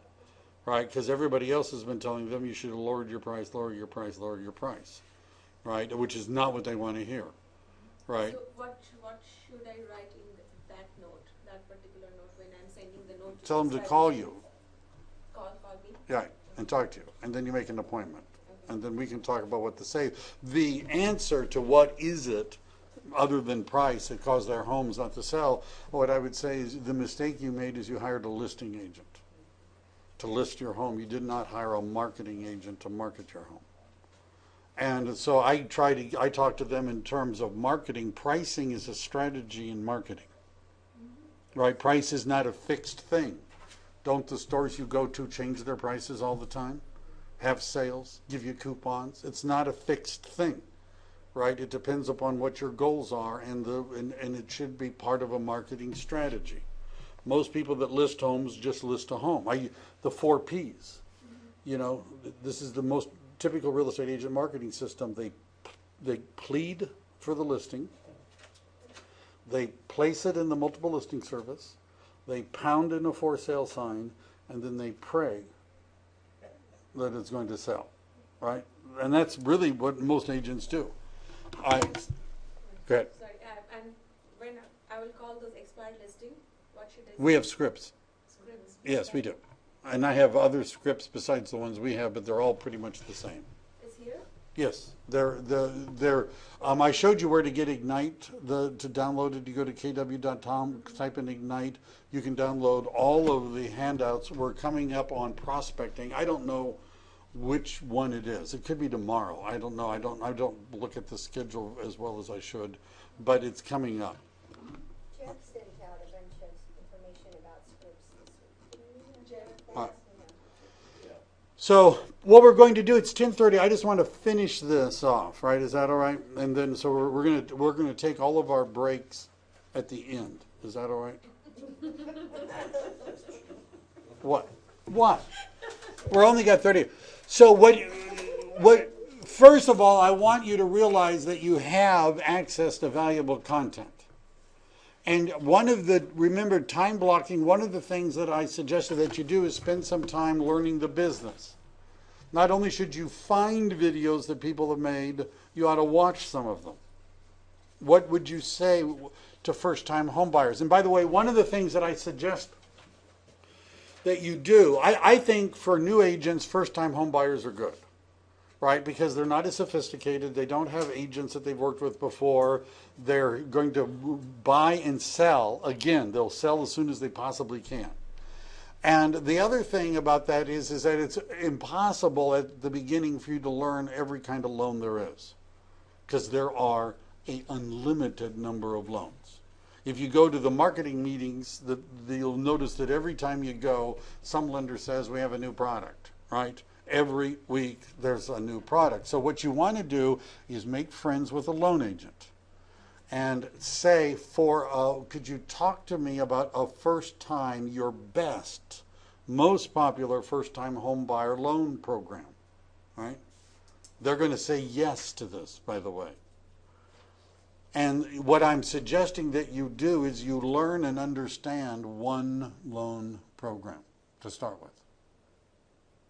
All right. Now, I'm not saying you're going to do the loan, but do you understand if a person says, well, I hear that there's these things called ratios, right? You know, I Google searched it and it says there's a front and a back ratio.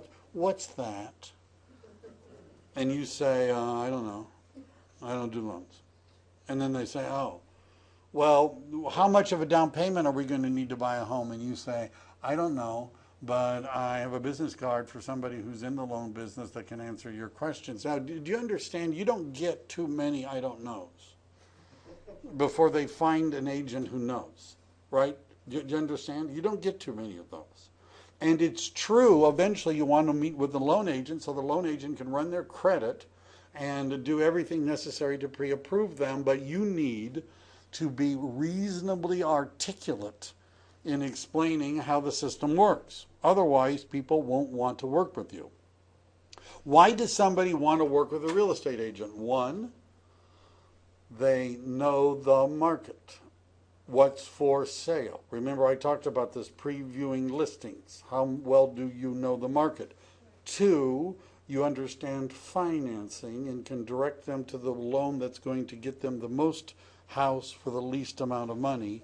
Three, you are just an awesome person and they like you a lot and want to work with you. What's four? What? Knowledge, yes, you're an awesome person. But knowledge of what? What do buyers want you to have knowledge of? The market and financing. Right, and then be an awesome, and know what you're doing. So you need to, learn the market and learn about financing. Yes. Yes. So I have one friend of mine. They are ready to buy a house. They are ready to look into the properties. But I was talking to that person yesterday.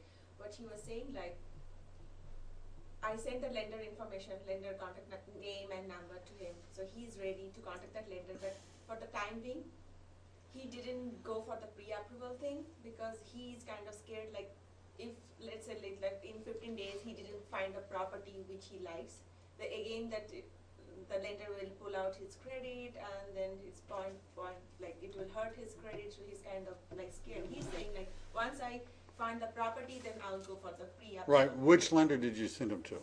Turnkey? Turnkey. You had to call Turnkey Mortgage up and tell them that story. Okay.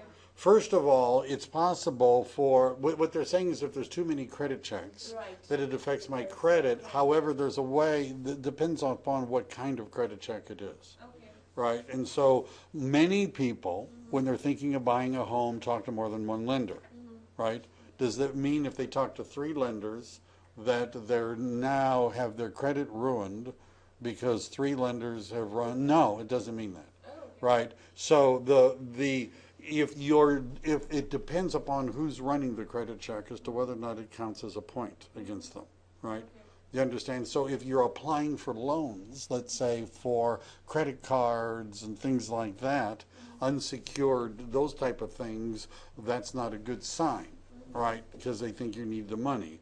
But if you're buying a house and you're talking to multiple lenders, that in and of itself. But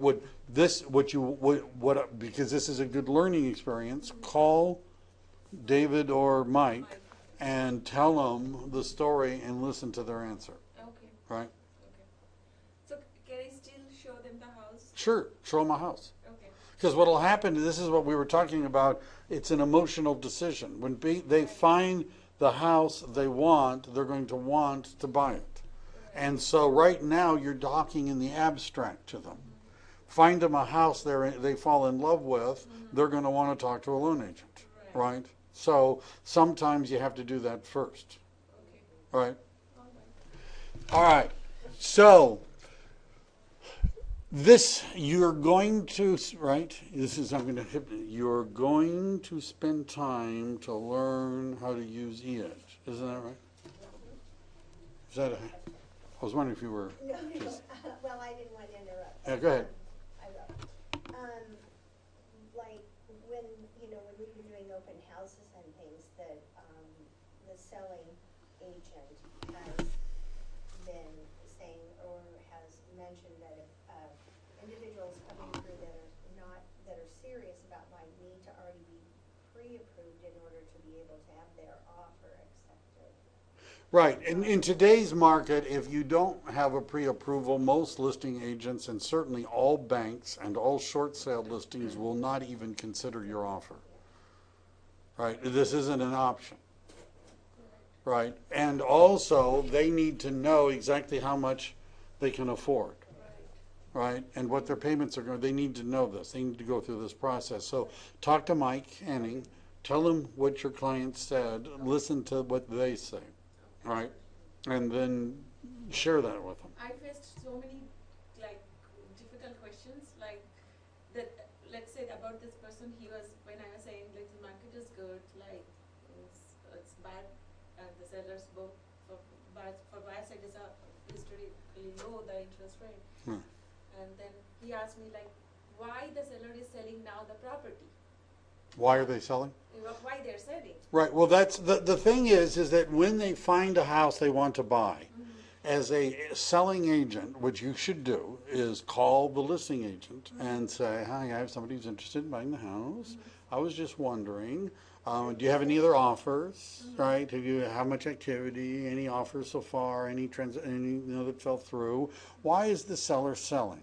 That's an honest question. You Right. can ask. Now, as a listing agent, I might not tell you. Right? You understand? And I might say something flippant like they don't want the house anymore and they want the money. Right? Because I may not want to tell you that the guy's got a job transfer and he needs to be in Southern California in 2 weeks and that they're going to be renting, he's going to be in a hotel. Right? That's giving you information that I don't need to give you. But you'll find that most real estate agents are blabbermouths and are going to tell you why the seller is selling, right? Especially if you ask nicely, right? They're going to say, "Oh, well, maybe a job transfer and he's got to move to San Diego." "Oh, really? Yeah, that's nice," right? But you understand, as a listing agent, I would be, I'm reluctant to share some information. But it's not against their.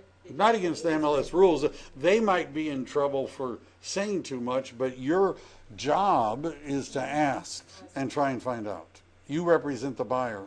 Your job is to ask, right? Pre-approval is not the same as pre-qualified. A dog can be pre-qualified. Pre-qualifying means that you tell the lender, "I have a friend named Skippy, and Skippy makes this much money a year, and Skippy has this much debts, and Skippy has saved this much money," and they will email you. You can do this online. So Right. pre-approval, you're submitting. That means they verified your employment, they verified your income, they've looked at your tax returns, and they've done a credit check. That's pre-approval. That's pre-approval. Right. Then that's usually called a conditional approval because they also want to appraise the property and do some other things.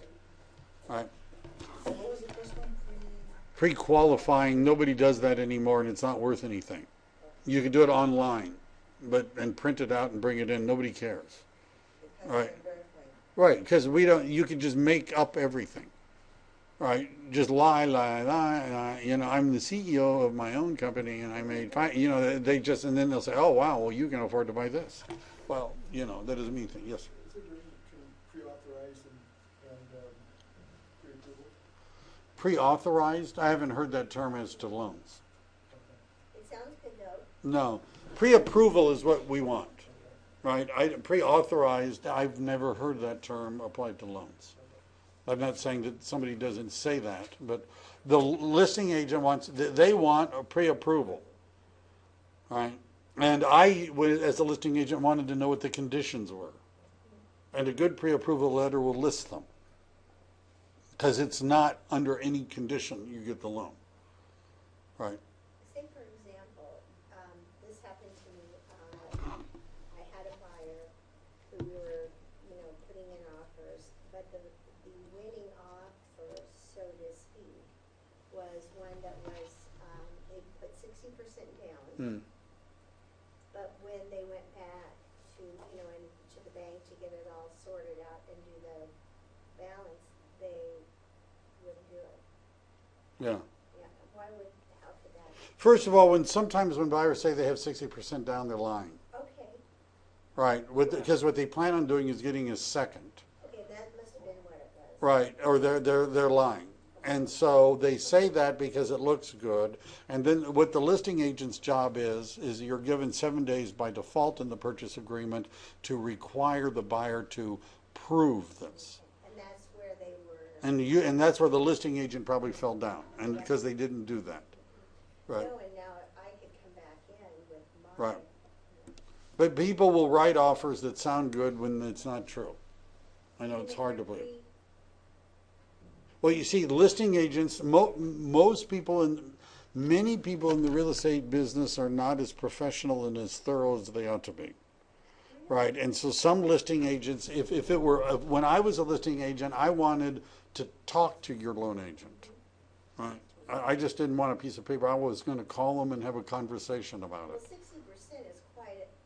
I know, but they did that so that the listing agent would just be going, oh, giddy, giddy, Well, giddy, no, giddy, but giddy, that's why they and not think about it. definitely called and confirmed. It says in the purchase agreement that the buyer has 7 days to prove they have the cash.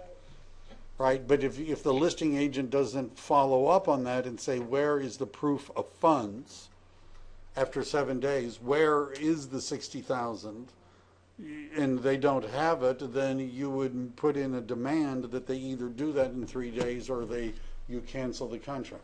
Now, is that submitting documentation to the agent? The listing agent. verifying? The purchase agreement, you'll notice under the financing section, one of the first ones is the default is 7 days, and it says the buyer has that much time to prove that they have the funds. Right. And if they don't do that, a lot of listing agents just don't care. They just keep going, and then when the buyer doesn't have it, it's true that not having a down payment is not grounds for retracting the agreement. But what it means is that if they haven't removed their other contingencies, they're going to find something they don't like about the neighborhood and back out because they didn't have the money in the first place. So are you talking about providing documentation to the listing agent, Right. verifying they have Right. the source of funds? That's what it says in the purchase agreement, that they have 7 days to do. Okay. But All right. I just want to make sure that the seller, his agent, 7 days to do it for the buyer, and then they get nervous, right? Well, it says that the buyer has to prove to the seller they have the cash. Now, what if the seller requires immediate, they won't do the 7 days? Well, you can do that. The purchase agreement, you have to counter the purchase agreement and say that you wanted the proof immediately. But that's just a default setting. As a buyer's agent, when my idea was to write an offer that could be accepted and not have to be countered, and I usually would put in 0 and include the proof of funds with it. Yeah, see, I think that's the best. Right, and then we didn't have to argue about it. Right, but not everybody does that. How can I know about the neighborhoods? Like when I'm showing in certain zip code, like the properties, how can I know about the neighborhood? What do you want to know about the neighborhoods? Neighborhood, like if buyer asks like how's the neighborhoods, like how's the schools and Dog bark incessantly No, next but they door. have that, there's, Wendy from our office does that school. There, first of all, school information, there's a program called School Scout. There's also Great Schools. You're going to find demographic information, the title company, the friendly title company rep, and also in the MLS, it probably has logged me out by now, but in the MLS, if we were to go back to the dashboard, I mean really back to the pro homepage, excuse me, one of the things you're going to see is Realist. And what Realist is, it's title company software. And it will provide a report for a neighborhood, including some demographic information. It doesn't have crime statistics. Somebody would have to get that elsewhere. But if you were to Google search, how do I find crime statistics for a zip code, you're going to find it come up all over the place. Also, the Realtor Property Resource, which is what RPR stands for, will give you, this is something I would always run for a buyer. What you need to do, if you have not done so yet, is click on this button and go through the registration process. Again, my login looks different than yours because this is obviously for a multiple office thing. But you need to go through that process and register it. There are trainings online. One of them is mine. There's a video on how to use the Realtor Property Resource. And there's reports for buyers for a particular property, and it's got graphs, it's got just all sorts of stuff. You're not supposed to be giving them racial information, right? However, they can find it themselves, right? All they have to do is go to websites. It's okay for you to give them links to websites that provide that information, but you're not supposed to tell them yourself. You can be the source of the source, but not the source. All right. I'm not going to say that again. All right. So automate with eEdge. These are examples of newsletters, 33 Touch. One of the things that you ought to do is set yourself up, and someone else if you want to, set yourself up in one of the campaigns. Put yourself in as a contact. Use a different email address maybe. Use your Yahoo, your AOL, your Hotmail, and put yourself and launch campaigns so that you can see what happens and what you get. Because what happens is somebody will call you up and say, "That was a really great newsletter you sent me," and you're like, "Oh, yeah, huh? Yeah, that article. I have a question about that third article." "Oh, really?" You haven't even read it, right? That's one of the problems of automation. Internet lead generation is a class that I teach, which will be coming up later. MyKW.com has marketing guides on social media. I don't want to talk about that now because there's like 8 classes on social media marketing, and if I started doing this now, it would only depress you. All right, and so all this stuff about starting a discussion on social media, what I've learned is that you should try to do one thing at a time. And the one thing that I want you to learn how to do from today's class is to make the commitment to learn how to use eEdge, right? And the resources are all available online, right? Does everybody know how to find them, right? All you have to do is take time. Every week we have meetings. I'm a technology ambassador. We have eEdge ambassadors. If you have questions, but what I would prefer you do is watch the videos first, right? Do you understand? Because I end up, showing people, they say, "Well, how do I log in?" Well, I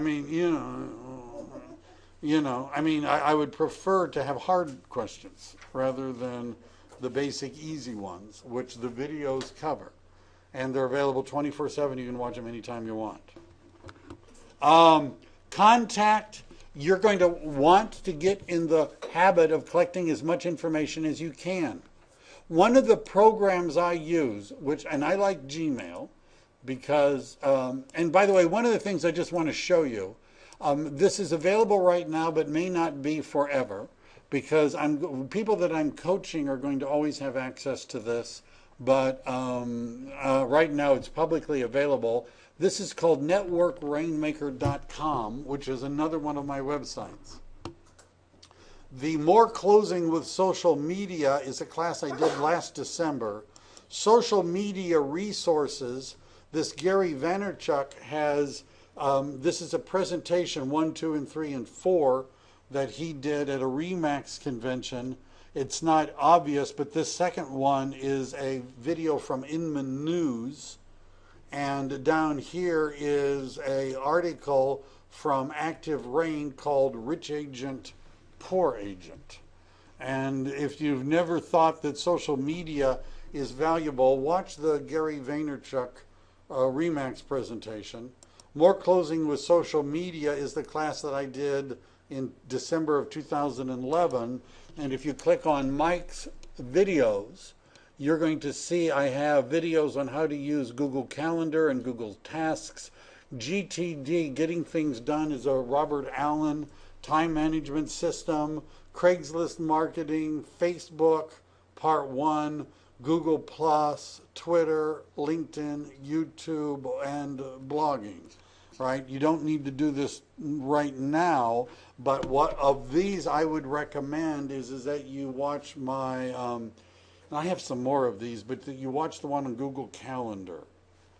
Right? One of the things that I show agents how to do, because we're talking about, I'm pulling up one of my Gmail.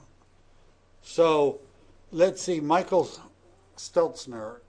I have a program called Reportive. Let me find one here. Kimberly from Old Republic Title. Let's see if see over here on the right, it says looking up. This is called Reportive. You see that up at the top? And it's searching. So it's what it's doing is it's taken her email, her name, her email address, and it's searching the internet. And what it's telling me is that she has a Facebook account and we're already friends. This is the last post she made on Facebook. If I click on this, it has the most recent email from her. Here's Georgia, and this is what a Keller Williams email looks like, just in case you wanted to know what it looks like. And let me see, John, who's with Duct Tape Marketing. Notice what's happening over here is it shows, look at the information that Reportive is giving me. I'm following him on Twitter, at Twitter. I'll be done in a minute. He's not a Facebook friend yet. So this, by the way, is my program that remembers passwords, because I spend time watching agents struggle to log in. So I've logged into my Facebook account, and I go back here, and notice it says add him as a friend. The fact that he has 2 of them means that he probably has a business page. Let's say I want to connect with him on LinkedIn. I just click on connect. I click on send invitation, and I've just sent him an invitation to connect with me on LinkedIn.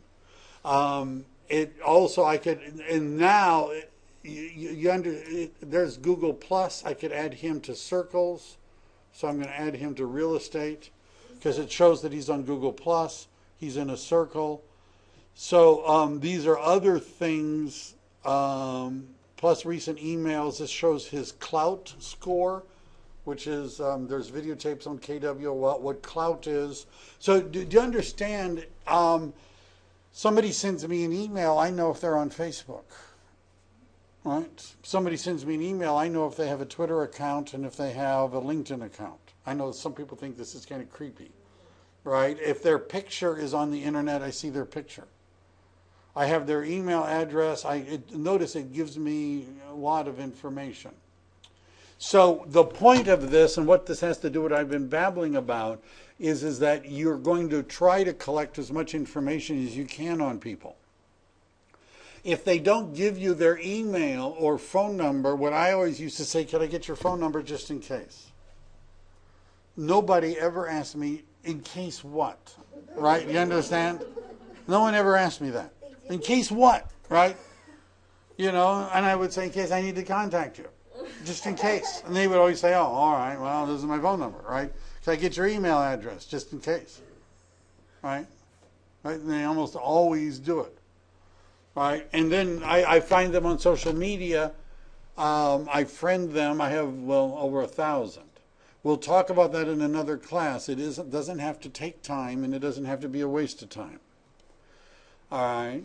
So you're going to classify contacts. What one of the where I want to go to. You want to take a look at people and decide if they're an A, a B, a C, a D, whether or not they, you know, what they're likely. Classify. Where's the one from? And groups, priority. I was looking for Ben Kinney had the idea that what I used to do is classify people like A plus, and the goal would be to have like 20 to 25 people, A plus. These are people that are missionaries that I know that said they're going to help me, that I think I could count on. A would be try to get like 100 people. B, you understand what we're trying to do is go down into degrees, you know, of whether or not, if somebody says, well, I don't really know, you know, we're kind of happy where we are, you know, maybe sometime in the future, right? Now that's a C or D for dead, right? You understand? Now that doesn't mean you don't want them in the database. Because does it cost you anything to put them on an automated campaign, right? No, and when they change their mind, right, you're the only one still contacting them. By the way, on Facebook and I have lists of people. So the people I care about, don't tell the other people for this, the people are in a special list. And when I click on that list, their posts just appear in front of me, not all the other noise. And so I read their stuff and like, share, comment on their stuff. You understand? Then if I have time, I click on another list. Right? And then if I have time, I click. Family's at the end of this, by the way. You know. But do you understand? You need to work on classifying your contacts.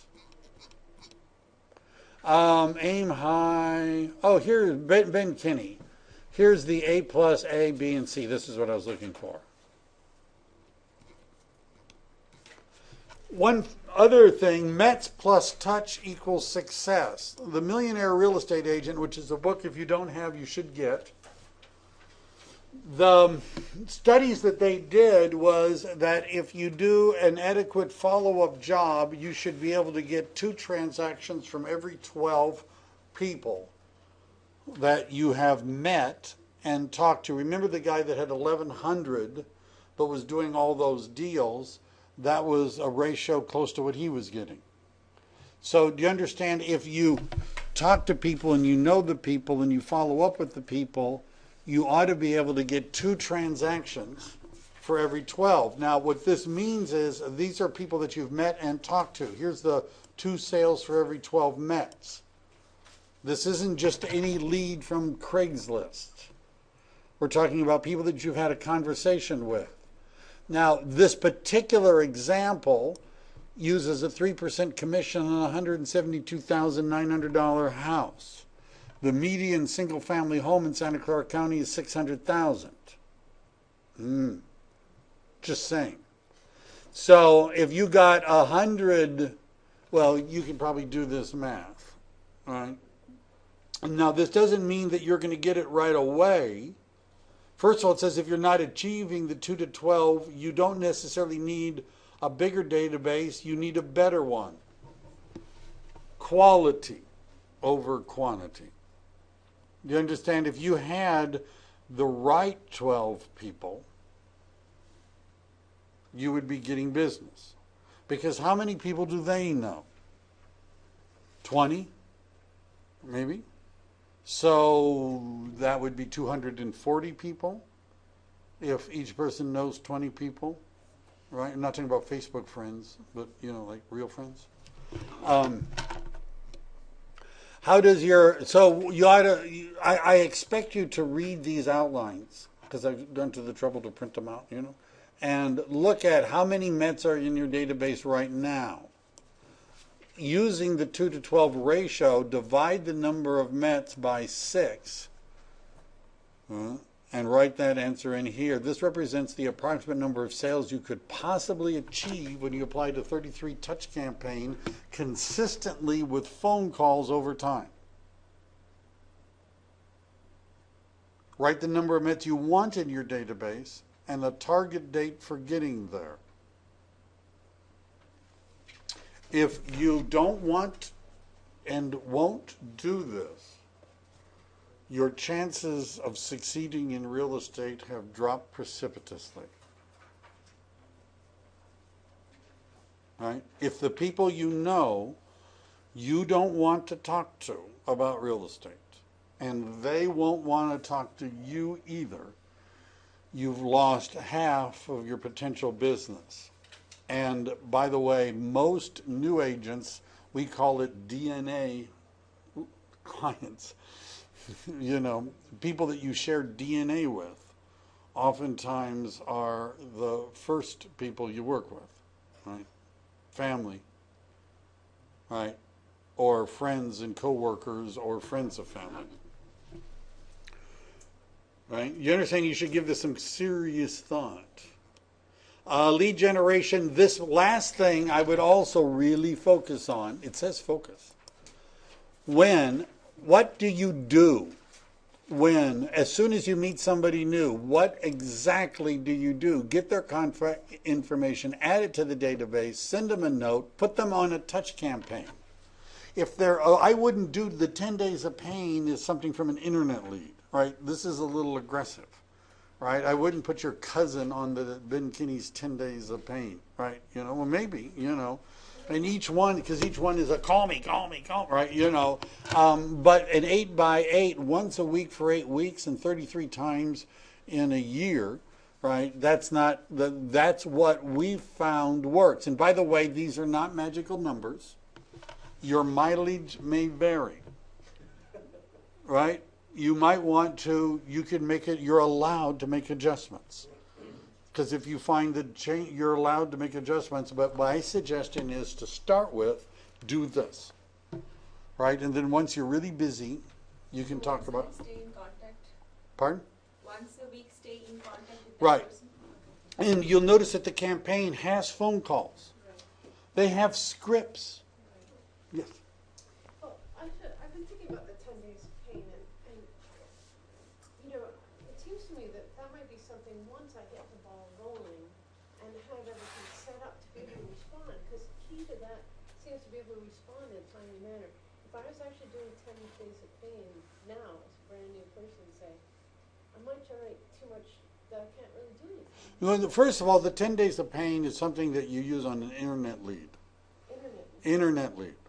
Like Craigslist, you run an ad. I'm going to show you how. These are Cold, really cold. As I thought, don't do this on friends, family, and coworkers.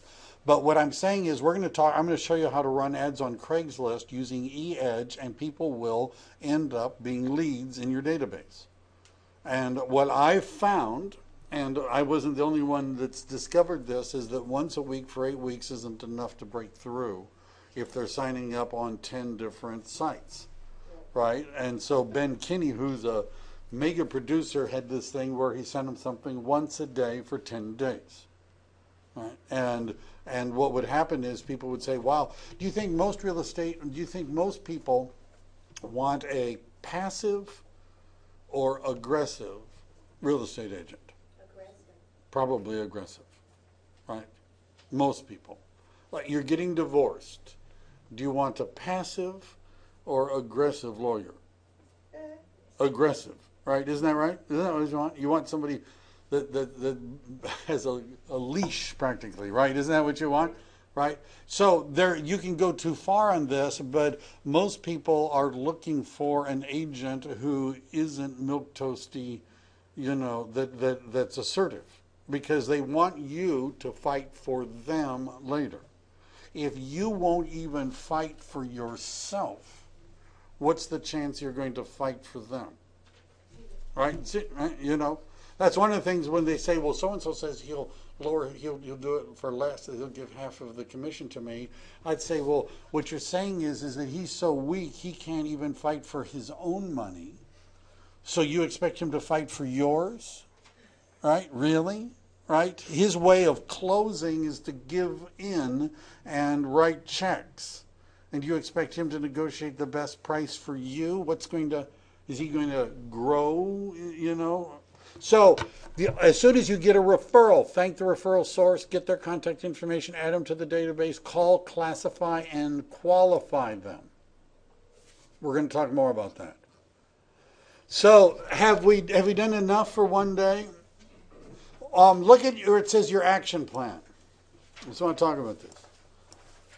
Select an open house. What you ought to do in the MLS is create a search, and it's probably logged me out already.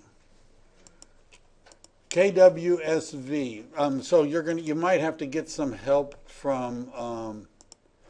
You might have to get some help. So So we do a search, and this encrypted wants me to do this again. All right. So we're going to do a search residential properties. Search residential, single family or townhomes. And you're going to say active, status 1, area. This is anywhere you'd be willing to do an open house, right? Let's just say, let's leave, how about San Jose? Okay, let's see if it likes the way I did that. All right. So here's all the actives in San Jose. Okay, so it liked that. Great. So San Jose. And then what you want to do is I've added, or others have added on this one, down here, it says advanced search. Click here to add or remove other fields. One of them is the listing office broker code. Ours is KWSV. Don't worry about branch number. You don't care. And what you're going to want to do is area 2, I didn't want that. But what you're going to want to do is put in KWSV and create an email alert to yourself in the MLS so that every time an agent in our office, and not by our office, I mean, I don't care if it's Santa Cruz, Campbell, or San Jose, lists a house and it enters the MLS, you get an email. And then what you're going to do is you're going to look at it and ask yourself, would you be willing to do an open house on this property? And if the answer is yes, you'll call the listing agent and say, I saw you that you listed a house over on Crow Lane. Congratulations. I was wondering, do you need any help doing open houses? I'd love to do an open house for you. All right? Now, what I see, not everybody listens to me, but people that went through my last class hearing this, I see that they post on kwsv.com that they want to do an open house, waiting for the listing agent to call them. No, the list. I was told by the people that are in charge of certain areas in our office that that's not appropriate. What, to say you're available? Yes, But what about to do what I just said? that is appropriate. That is appropriate. So posting on the community post. Right, not appropriate. Available to do that, it's not appropriate. Not appropriate, and it doesn't work. Listing, the guys that are closing a transaction a week are not going to call you and ask you if you'll do an open house for them, If right? they're in a meeting and they ask though. Right. You can, but you understand why wait, Yeah. right? Do you think they want a wimpy or an aggressive person to do the open house? What do you think? So you call them up and you say, hey, I see you just listed a house. Congratulations, it looks like a nice house. Can I do an open house for you? I'd love to do an open house for you. How about that? Or, Yeah, real quick question, sorry. it's okay. If they don't, if you're new and you're kind of nervous and you don't want to do it all by yourself, just say, can I sit sit in on your. I would say, we're going to have a class on doing open houses. Well, I was gonna say. This is not hard. Oh, it's Yeah, very it's- fun. there's stuff online you can kind of. We have, one of the materials I showed you, there's a session on doing open houses in Ignite. And it's coming up. And if you go to and download the handouts, you're going to see the material on doing an open house. This is not that hard, I love it. It's right? fun. And what it does is, I also farmed, after Blossom Valley, I farmed Almaden. And I was doing, there was a group, there was Firefly and Butterfly, and I was doing citation homes, and I had the listing on Firefly. And I had my computer set up, so my computer, I had brought a laptop, and it had a picture with all the little things. I'd done a search for Almaden, 95120, and it showed all of those little tags showing the listings. And I had the screensaver off so that you could see it. And this couple come in, and they look at it, and they go, "What's all that?" And I said, "Those are all the properties for sale in Almaden right now." And they're like, "Wow." And so I talked to them. Now, my listing was a dog, but it's sold. Somebody bought it eventually, but not. But then, and so I go through a series of questions. How long have you been looking? What was it about this one? Are you working with an agent yet? Do you they had a townhouse they had to sell. I listed their townhouse. It sold. I sold them a home in Almaden, not one of mine. Later, the husband gets transferred to Reading in a few years. I listed the home in Almaden and sold it from a one day at an open house. Right? Do you understand? We're looking. That was like $20,000 in commissions that I made from one day at an open house. All right? And so I don't know what you're doing. I mean, what you're doing on the weekend that's so important. But I would find out who's got the listings. Do you care if it's a Santa Cruz agent? Because they list homes over here. They're probably more likely not to want to drive over the hill to do the open house. Right? Do you understand? Do you care? We're all one broker. You can do an open house for an agent in Santa Cruz, Gateway, or Campbell. Or Right? Mountain View. Well, that's not the same broker. All right. That's enough, I hope. Was that enough? Because you weren't.